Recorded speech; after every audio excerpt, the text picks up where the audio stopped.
Wakil Presiden Gibran Rakabuming melakukan pertemuan bilateral dengan sejumlah pemimpin dunia di sela-sela KTT G20 di Afrika Selatan pada Sabtu 22 November.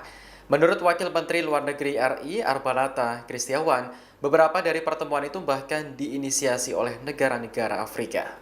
Arbanata mengatakan pertemuan bilateral itu pada umumnya membahas soal peningkatan kerjasama. Mereka yang bertemu Gibran yakni Perdana Menteri Ethiopia, Perdana Menteri Vietnam, Presiden Angola, Presiden Finlandia, hingga Dirjen WTO. Arbanata menyebut kerjasama yang dibahas bukan hanya di bidang ekonomi, namun juga merambah ke sektor pertanian. Adapun Gibran hadir di KTT G20 untuk mewakili Presiden Prabowo Subianto.